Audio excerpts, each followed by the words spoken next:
Hijra is not always sunshine and roses. There's a darker side, and it's time we acknowledge it. Join me as I explore the honest truth about moving abroad. Look, we can't deny the obvious benefits of making Hijra. From changing your environment, to hearing the adhan 5 times a day, to giving and getting the salams, even being off on Yom Jummah.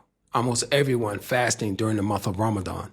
Even the simplest things, like the whole country celebrating Islamic holidays, like the 2 Eids. Men and women that are not afraid to wear Islamic attire and not be judged for it. Even having easily accessible Quran and Arabic tutors or teachers.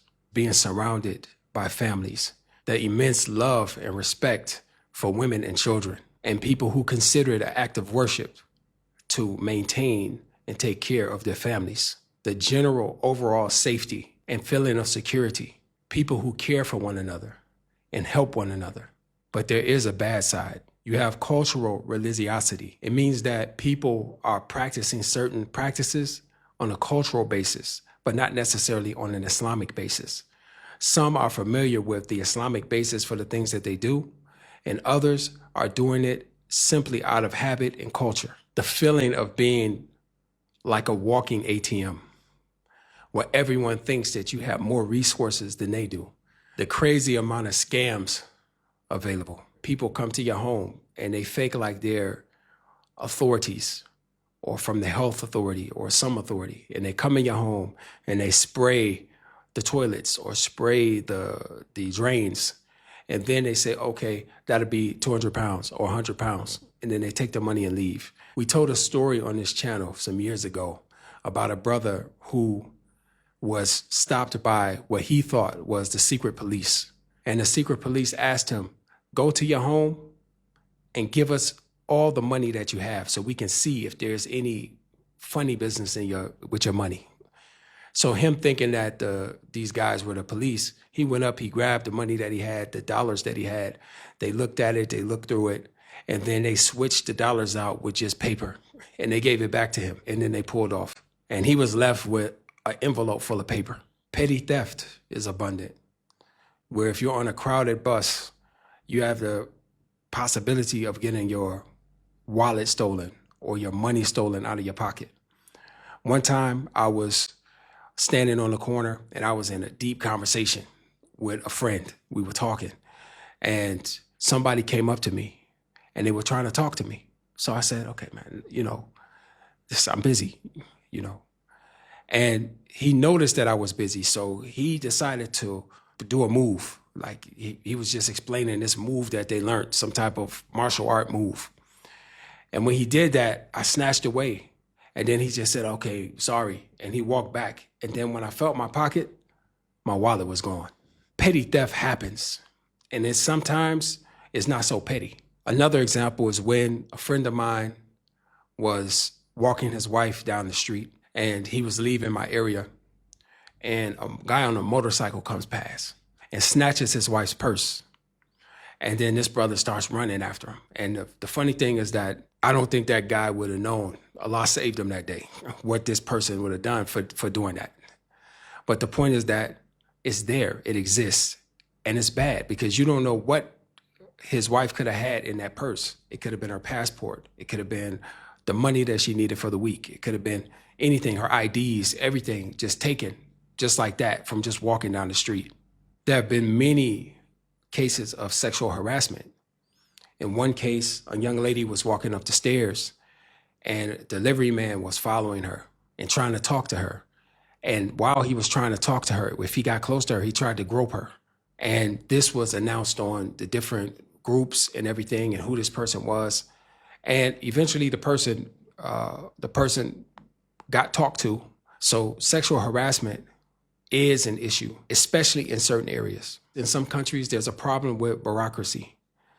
Every little thing has to be signed off of. So I remember one brother, I would go down to the immigration office to take care of my affairs, and I would see this brother. And I'm saying, bro, why are you always down here? He's there, he's trying to check on his visa. And he would come periodically, month after month, to check on the visa. And it took him, I would argue, years to finally get his visa and get his legal situation in the country taken care of. In many countries, there's a bureaucracy. It's that people can't make decisions on their own. It has to go up to this one, and then up to that one, and then up to that one, and get signed off by this one and that one and that one. So they can make sure the person is not a criminal that they're letting into their country. And he's not wanted by any international agency. And sometimes this process is very, very slow. There are many cases of deportation. There was one case that was very popular in Egypt where a sweep was done and tens of brothers were swept up. This usually happens every year around a certain time where people that are illegal, people that are in certain areas, they're swept up and they're taken to be investigated. So this brother had a bad experience during that situation where he had a legal visa or a legal residency, but he was still deported out the country. And it didn't matter that if he had family or if he had children or if he had any situation that you have to leave. So they take him and they deport him. And then the brother has to figure out what to do after he gets back to his home country. There is a degree of visa uncertainty or residency uncertainty, which means that a person can travel. They can leave that country, whatever country it is, and then come back and be denied access to the country. And that's happened even to brothers that have property in the country, or they have visa based on this property. You can come back and say your visa has been canceled. And then you have no choice but to leave everything that you've had in that country and find another place to go. Some countries' systems are very unorganized or old. So they're using cards that you have to fill out and sign. While other countries, they let you in based on your passport. So some of the Muslim countries are behind, and some of them have been using the same systems for years and years, which means they have millions of these papers stacked up somewhere. So it makes things unorganized, and it makes things, they have their own way of auditing their system. They know where the stuff is at. But sometimes it takes longer. It just naturally would take longer than to look in the database and find the information instead of going in card systems and stuff like that to try to figure it out. And this is not any country in specific. You'll find this in other countries where the way that you enter the country is antiquated.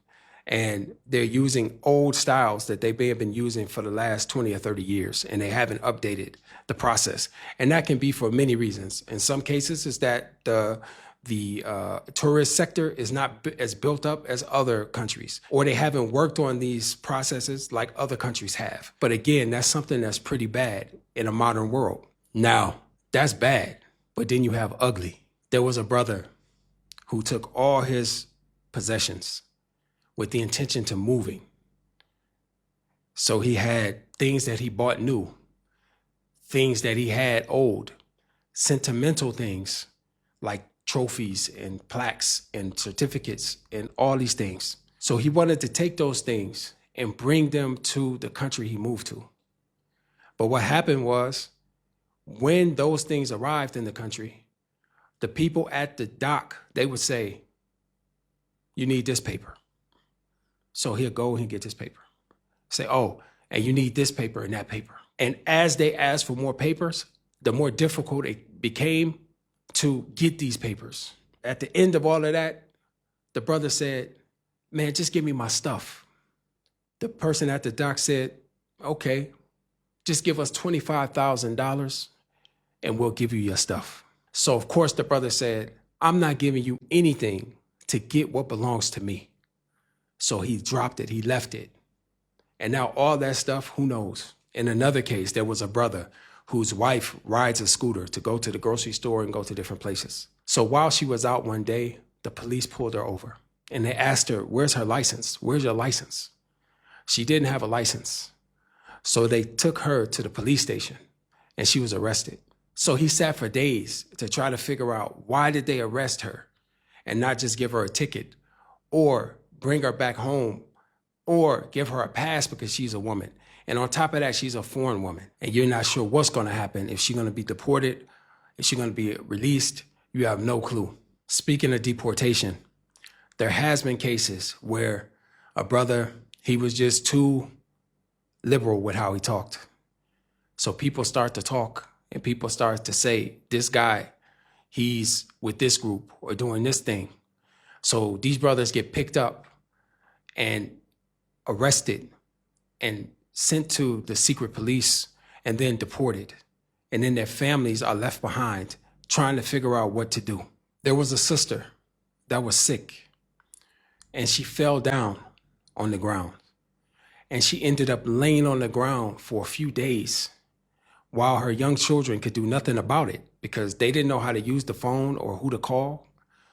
Shortly thereafter, after the sister was found, she died in the hospital. And then the people were responsible for trying to figure out where to send the children. And then at the end, the children got split because this one was from this father and that one's from that father.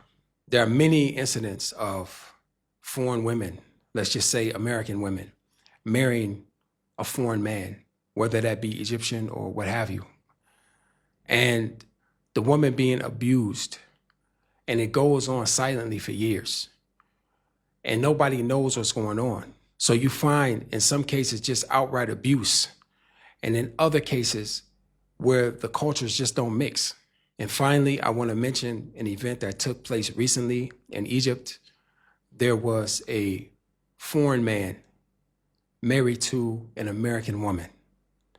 And although people saw signs of abuse on the sister, even a group of brothers went to talk to the man. And the next day, the sister was killed by this man with a knife. He stabbed her to death and stabbed the sister's daughter. So there are many situations we could talk about that are ugly. But I would honestly tell you that this should not discourage you from making Hijrah. It's just a part of what goes on in the world in general. And I would argue to a lesser degree in the lands of the Muslims. Some of the countries I've been to, I don't have any of these stories. I don't have any ugly stories, and I might be able to find a few bad stories. Whereas in other countries, the majority of the ugly stories are coming from this country. So what you have to do is do your due diligence before you move to a place. And in these countries that have these ugly things, there are ways to completely avoid it. Can you imagine a Turkish man and he wants just to go to America and live for a few years? So when he goes to America, he just goes to any place that he heard of. Let's say he goes to Chicago. And when he goes to Chicago, he goes to live in the worst neighborhood in Chicago. It's more likely that you will see the ugly things if you go to Skid Row in California, that you're going to see the worst that America has to offer. So the problem is that many times we come to the Muslim world and we go to the cheapest place we can find, instead of taking some time to figure out where do I fit and where can I avoid these situations. The reality is that because many times we don't have the support, we don't have the community to turn to avoid these situations, we end up falling directly into them and not understanding how dangerous they actually can be. So I believe that these problems, even though they can't be avoided, absolutely, they come down to four main issues. Number one, you have to research the place you want to make Hijrah thoroughly before you make the move to go there. Number two, finding a community on the ground that can offer you the support when you need it. Number three, search for the area that fits best with your quality of life and avoid settling for any situation that's there. Number four, don't move to places where the locals themselves will not want to live. Let me give you an example of that. While in Egypt, we lived in a place called Arbawanus. And if you ask anybody that lives in Cairo about Arbawanus, they'll give you a story about Arbawanus. One time I had to give money to someone that had to come to me in order to get it.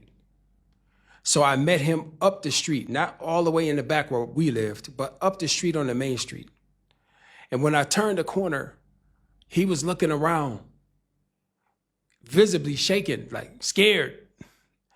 And I looked at him and I said, man, why are you scared? He couldn't explain it to me, but later I come to know that even Egyptians themselves don't want to live in the area that we lived in. So why are we there? The second example is when we lived in Turkey. It was the Eid, so we wanted to take everybody out and have a good time. When we made it to the park, our Turkish driver, he said, this is where a lot of bad people hang out. And for us, we said, nah, it looks nice. So we got out. And what we saw was every 5 minutes there's a police car rolling through there. Every 5 minutes there's somebody breaking out into fighting and doing this and that. The issue is that we went to the place where the Turkish people themselves don't want to be. So you have to know your surroundings. You have to know where you're at, because guaranteed in your home country, if this is a bad area that's not safe for you and your family, you will not go there. Likewise, you have to have the same mentality when you're in the Muslim world. In closing, I'd like to say that we've created different resources here at Make Hijrah. And one of our main resources is called the Hijrah Blueprint. The Hijrah Blueprint is designed to give you a heads up. Imagine if you know ahead of time and what you can save in terms of money, in terms of bad and ugly things that you can avoid if you just have the knowledge to make the right decision. May Allah subhanahu wa ta'ala make it easy for you, whether you're planning to make Hijrah in the future or whether you're going to a Muslim country tomorrow. May Allah subhanahu wa ta'ala make it easy for you, and may He allow you to learn from our mistakes and learn from the things that we didn't take advantage of or didn't have available to us when we were making Hijrah. Allahumma ameen.